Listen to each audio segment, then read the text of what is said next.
Now अब हम यहाँ पे डिस्कस करेंगे एक्सरसाइज नंबर 5.2 में क्वेश्चन नंबर 9 और क्वेश्चन नंबर 9 है हमारे पास if third and ninth terms of an AP are 4 and -8 respectively which term of this AP is zero. तो हमारे पास यहाँ पे गिवन है थर्ड एंड नाइन्थ टर्म और हमने ये देखना है कि इस एपी में कौन सी टर्म जीरो होगी। तो सोल्यूशन में सबसे पहले हमारे पास जो है थर्ड टर्म यानी a3 विच इज इक्वल, ये है हमारे पास 4 एंड और हमारे पास नाइन्थ टर्म है यानी a9 which is equal to -8। तो वी नो दैट a3 आता है बराबर a plus 2d which is equal to 4, इसको यहाँ पे रखते हैं 1 इक्वेशन फर्स्ट एंड और a9 वी नो दैट ये आता है a plus 8d which is equal to -8, इसको यहाँ पे रखते हैं इक्वेशन सेकेंड।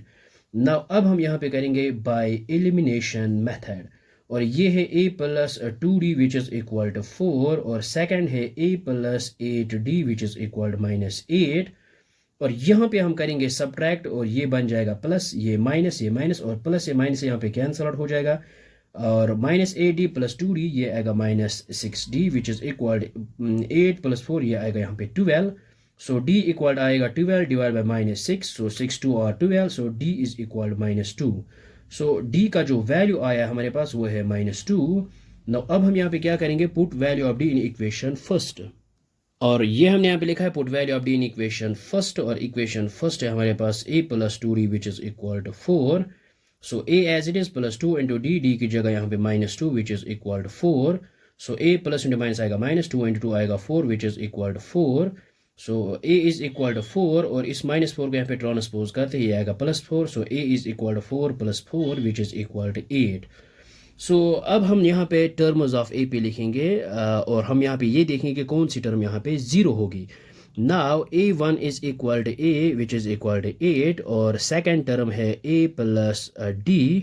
सो यहाँ पे आएगा 8 और d है -2 विच इज़ इक्वल टू 6 और थर्ड टर्म है यहाँ पे a प्लस 2d, ये आएगा यहाँ पे 8 प्लस 2 इंटू डी की जगह -2, सो विच इज इक्वल टू ये आएगा यहाँ पे 8 प्लस इंटू -2 इंटू 2 ये आएगा 4, सो 8 - 4 विच इज इक्वल टू 4 और a4 फाइंड आउट करेंगे, ये आएगा a plus 3d, so which is equal ये आएगा यहाँ पे 8 प्लस 3 इंटू डी की जगह -2, सो ये आएगा 8 प्लस इंटू -3 इंटू 2 आएगा 6, so 8 - 6 which is equal to 2। So a5 यहाँ पे आएगा हमारे पास a plus 4d which is equal to ये आएगा हमारे पास 8 प्लस 4 इंटू डी की जगह -2 which is equal to 8 plus into minus आएगा -4 इंटू आएगा 8, सो ये आएगा 0। So it mean is that fifth term is 0 और इसको हम इस वे में भी कर सकते हैं या फिर इन अदर वर्ड्स में हम सेकंड वे में इसको कर सकते हैं जो हमने एग्जांपल में किया था।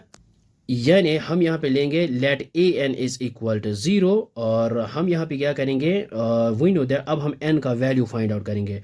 an आता है a plus n -1 into D equal to 0। a है 8 प्लस ये n हमने फाइंड आउट करना है -1 इंटू डी है यहाँ पे -2 विच इज़ इक्वल टू 0। सो ये आएगा यहाँ पे -2 times n -1 which is equal, इस 8 को यहाँ पे ट्रांसपोज करते ये आएगा -8 minus and minus gets cancelled, so n minus 1 which is equal to 8 और डिवाइड आएगा 2, so 2 into 4 आएगा 8, so n minus 1 which is equal to 4, so n आएगा हमारे पास 4, ये -1 को यहाँ पे ट्रांसपोज करते आएगा +1 which is equal to 5, so n is equal to 5, so it means that fifth term is 0। इस तरह से भी हम कर सकते हैं।